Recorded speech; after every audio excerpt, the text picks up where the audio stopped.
As well, I do have that additional information from before. So as we look at Fund 46, there's approximately $1.75 million sitting in Fund 46. And then as well, and not to add the two together because they are two separate, Fund 46, and then within our Jackson Trust, which is sitting in designated reserved fund balance, there's an additional 1.475, so just under 1.5 million. We did use 750,000 of that when we purchased the land, so we're down just under $1.5 million. So hope that helps. Thank you. Yep. You're gonna, and I don't mean version 4.0, meaning we've taken the same presentation and rolled it forward into 3 new reiterations. I think the important part is that as we look to the future in documenting everything that's been going on, that's gonna be the important part, to be able to show the community transparency, openness, the progress that we've made, the discussions that we've had. So I hope we're okay with that.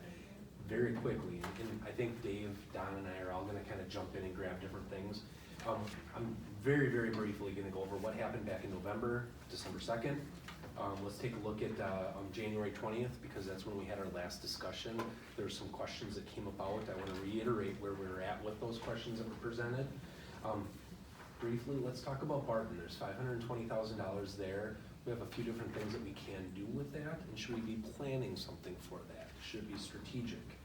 Referendum considerations from 2 different perspectives, and then as well, I did create a tentative, proposed, however you want to call it, very, very draft format.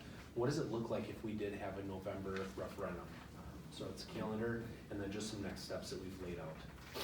So back on November 18th, enrollment, look at what the past, future, some open enrollment information, voucher, we spoke about that, reiterated that a little bit, and then Dave presented on some elementary. I think that's about as far as we got as the elementary with the FCI, Facility Condition Index, and just kind of talking about that a little bit. December 2nd, we continued with the secondary schools. Dave shared all that information. I'm gonna cough. Excuse me. A little bit of some standards and what we might say we need as a part of spaces. Property values, we spoke about that Jackson area, the values that are down south of NN and those areas. Talked about a little bit about building construction referendum versus leasing. It's allowable, but within a revenue limit. And then as well, a little bit of student transportation summary at that point in time, a 4-tier or 3-4-tier approach. We did speak quickly about our board policy 188, which is the reconfiguration process, fairly rigorous board policy that we have. Anything? Nope, we're good. Done? Good. All right, so questions at the January 20th meeting. Do you wish to have a Jackson school? Yes, I think that was pretty unanimous. Please speak up if there's something different here. I want to make sure that we record it appropriately. We discussed a maximum elementary size, kind of looking at that 550, 600-ish to make sure that we're utilizing, it's an efficient design, but just making sure, because then if we go beyond that, we have to have additional spaces for some of our specials and whatnot. Ralph's, yep, we think that's appropriate to relocate that at some point. Looks like it could potentially be a year from now. That's our early childhood or 4K site across the street, as well as our Head Start program that for our county. Relocating our ESC kind of depends.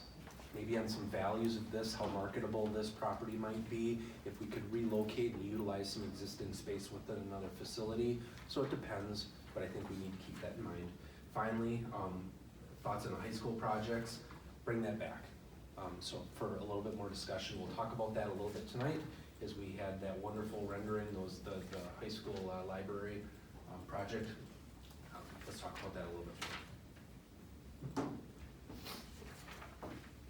Some follow-up questions from the January 20th. So as we compare Fair Park and Decorah, let me know if you want to jump in on this as well. I can count on it. Thank you. Bus ridership. So we have 225 Fair Park students, represent 65% of their population. We have 176 Decorah, that's about 50% of their population. Our morning first bus pickup within 10 minutes of each other, just before 8 o'clock between the two buildings. Site acreage, and this is one of the ones that so far we're pretty close. We're not too far off. That was probably a bus. ridership. But site acreage, 9.6 acres at Fair Park, Decorah 11.5, and that's where we start talking about a standard for an elementary size if we're starting from scratch. What's the baseline? Is it 5 to 8 acres plus an acre per 100 Per students? 100, yeah. Yeah. So I think we have a little bit more elbow room at Decorah. Coincidentally, Fair Park, they are about 56,000 square feet each. Fair Park, because of its design and the room makeup, actually has a larger capacity than Decorah. But if we were to renovate 56,000 square feet at approximately $158 per square foot, that's what we might call kind of a light to medium remodel, translates to about $8.4 million. Just real approximate numbers for an elementary building. If we look at going to a larger building for one of those two, in addition, that's where we would have additional dollars. So that's just the renovation of the existing square footage. Tanya, did you have a question at all? I was just recalling the cost per square foot of the renovation, but that's renovation, not new construction, which would be about $300 a square foot, I think. 250 to 300 in that range. Okay. With the bus pickup, what time do they start school? 8 o'clock? Later? Yes, she's looked it up. I believe Fair Park is a little bit later than, Fair Park's the early one. oh, excuse me, Fair Park's early. 8:15. And Decorah would be Decorah's 8:45. Oh, Start school.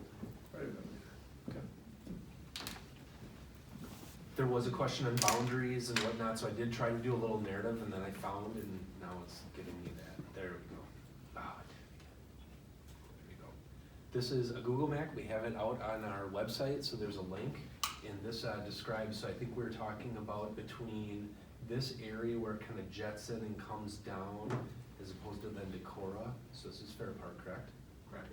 And then Decorah, so it wraps down around, and this is where we had a bike trail and Main Street and some other areas, so it does jet into the city a little bit, but just to give you an idea of what that looks like. And I do have that, that's actually where I took the property values from a couple of meetings ago. I would envision at some point we're gonna start needing some of the foam boards with large printing and have them accessible and all that, so, but just to give a little visualization. Any additional questions on that topic? There we go. This might be kind of a big ask, so if you don't want to, you don't have to. But I know at one point you said that 25% of the West Bend District's budget comes from the Jackson Elementary, this region boundary. Yep. Is it possible to do that with each of the boundaries and determine the percentage? Let me see what I can do.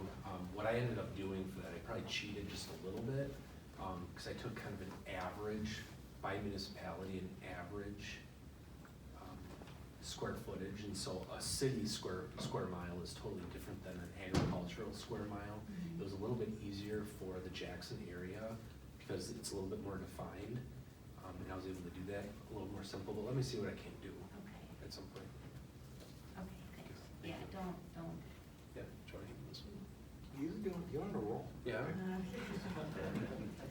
As we think about closing an elementary building, what are the cost savings in regards to doing so? So as we think about that, what type of reductions might we have? Really, we're taking a look at about 125,000, maybe 150,000. It's dependent on the building, because what you're doing then is taking those students, sending them elsewhere. So what can you really reduce? It may be a principal, but then depending on the size of the building that you're sending that to, you might need an assistant principal or a dean. There may be other costs associated with that. Some of the things that you still have are some utilities. If we still own the property, you're gonna need the utilities, you have to do some upkeep. Water, sewer, it's very minimal, but we have to keep the grounds with some plowing and some mowing. We have to make it look presentable and whatnot.